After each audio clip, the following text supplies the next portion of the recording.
Welcome back everyone to another F1 video, and today I'll be going through all the assists, all the settings, and all the behind the scenes kind of things that I do for my F1 2021 videos. If you guys don't know, I am a controller player. I play on this Xbox controller, and I am currently playing through my team, as you see on screen right now, as well as driver career mode. But a lot of you guys have been asking me what my settings are and how I play. So I'm going to try and address those questions today. So here we go. First off, let's take a look back at memory lane. November 3rd, 2020. That was my first ever career mode video. My first ever F1 2020 video. And this is how I drove. And it's an absolute shocker. You could hear in the background the slight clicking of the joystick. Oh my god, this is so bad. Go. And that is a lap time of 133. Nice. 133.5. So that was my best lap in Australia. Granted, Australia is still difficult for me. Come now to like recently, this came up on January 31st, 2022. This was my latest Australia excursion, I think. And yeah, you can already tell the driving's a lot smoother. Nice take of that chicane, and then now coming up to the line, I'm already at a 118. That's how fast I was, and that was also on like low AI as well. I think I was on like 50 that was or 70 AI or something like that in my first video. That is good. P10 only. That is insane. That is a couple seconds faster. Today we'll see how I did that. First off, with the assists, of course, a lot of people have been asking what assists I use, and to be frank, I don't use any assists. All of them are off. This is custom, so everything's off except for the dynamic racing line, which I am trying to slowly move my way away from. I'm trying to practice off camera without racing lines and trying to just race on circuit without that assist, because the racing line seems to be slowing me down a little, because the braking points that it suggests is quite bad. Like I brake too late or I brake too early, so I found my own kind of middle ground of where I should brake, and it's been helping out a lot. So I'm slowly starting to minimize the use of dynamic racing lines, so hopefully soon you guys will be seeing me race without one. But otherwise, everything is off. Pit assist, pit release assist, ERS assist, DRS assist, all off. Traction control, anti-lock brakes, braking assist, steering assist, all off. And a manual gearbox. So I've quickly jumped into time trial here in the Red Bull just to show you guys my camera settings. So I drive on the TV pod, obviously a lot of people do. Here we go. Camera customization is important.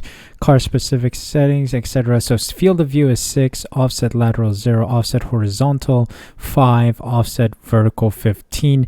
And that's mainly to show more of an angled view. As you can see, angle is -20, near clip plane 0, mirror angle -20, camera shake and camera movement down to 0. Mainly because the shaking, although it makes it more authentic, it kind of puts you off your racing line as well as your braking point recognition. Your reaction time needs to be very, very, very clinical in order to do well with that. But to be faster in a car on F1 2021, I would suggest these settings, mainly because you get more of an upper view. So top-down view, the angle at -20 really puts it down, I think. As you can see, it brings it up as I go higher. But the -20 is really good because I get to see what's happening right in front of the car oftentimes. So when I go into a turn, I can see exactly when I have to turn. Because in the previous setting, when it's on 0, I think the default is everything 0, you kind of don't see what's happening right in front of you, and sometimes you miss your braking point because of that view. You can't really see what's happening directly below. So this camera angle kind of helps with recognizing your turn-in points, especially braking points, turn-in points, and then how you accelerate out of there. So everything is pretty much pinpoint accurate, because you can see more down there, like literally in front of the car, which helps me out a lot. I used to run 000 like the default setting, and then I was quite slow back then. Now with this kind of camera angle, I get to see a lot of activity right in front of the car, and it helped me improve my time a lot. So again, this is the settings I use for camera, so please feel free to use it if you want. Literally, you can copy and paste this.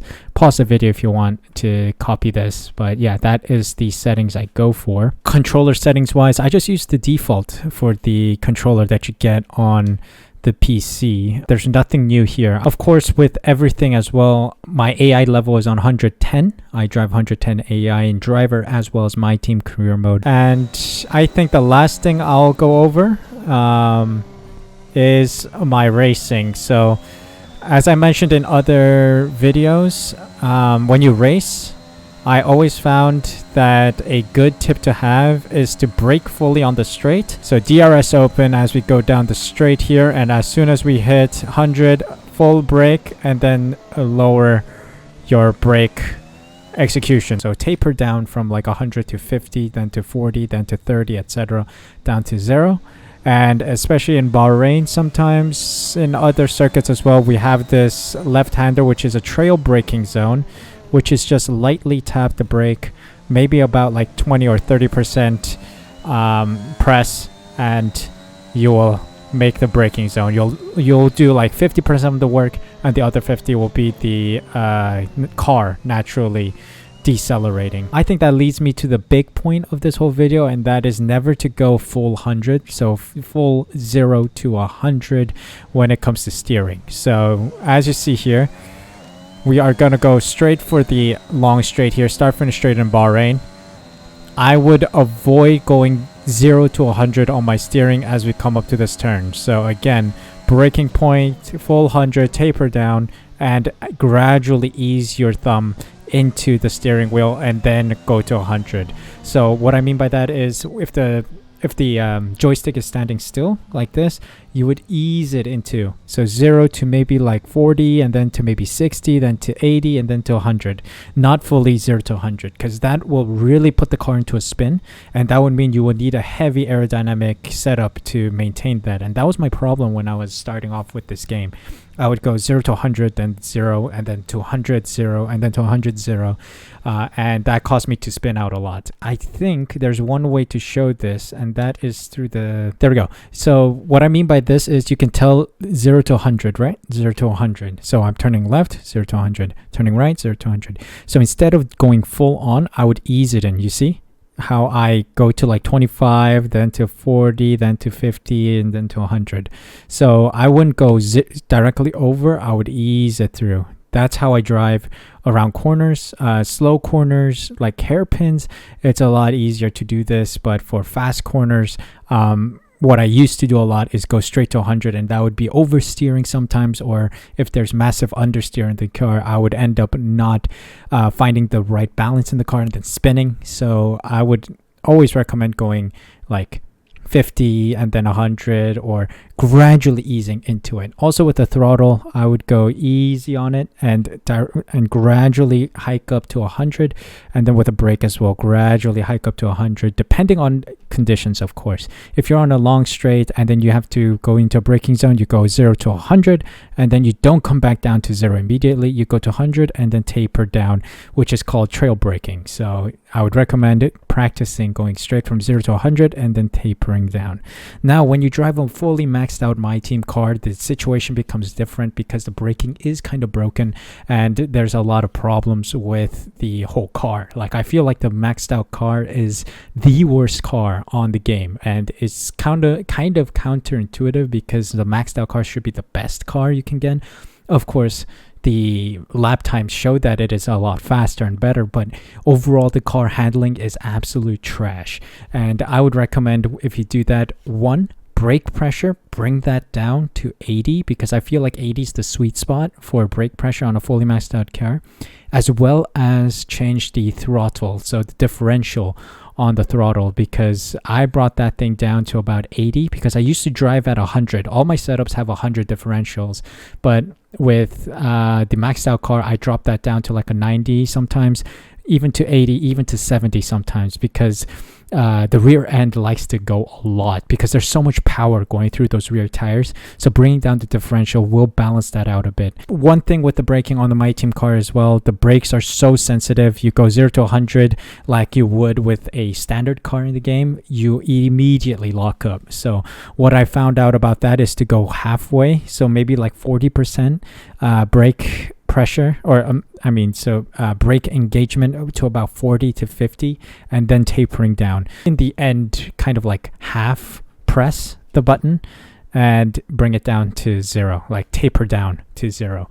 So I think the base understanding or the base skill to get down is to go from 0 to 100 and taper down for brakes. Never go full throttle. Ease in with the throttle and ease out with the throttle whenever you drive. So brakes 0 to 100 is fine. Throttle, no. You want to gradually bring that up to 100, gradually bring that down. Brakes 0 to 100 and then taper down. That is best I can say about that. Steering as well, gradually 0 to 100 and then gradually down as well. So this is how I do it. You gradually press and you go over, bring that back, gradually bring that to the left, and then bring it back.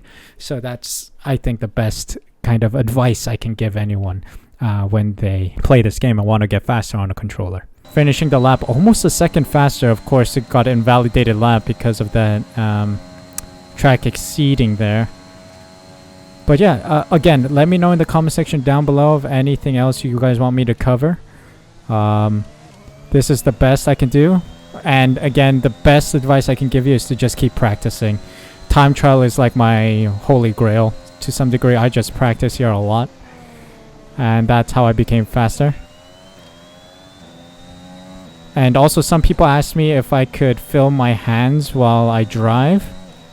I hope I could, but I don't have the equipment necessary to film my hands right now. Like, I don't have an overhead camera that I can just, record with, so sorry about it. I would love to try, but the best I can do is to make this kind of video and let you guys know of tips and tricks to become faster. No mistakes this time, Suh. Let's go. Let's see.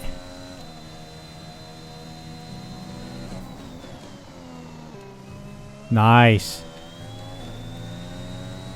But yeah, again, best advice is to keep practicing, have fun while you do it, and really watch other people. I watch a lot of Tiamat Marduk, Arav, Yarno Otmir, and I try to really mimic their lines and lap time, like how they take a lap.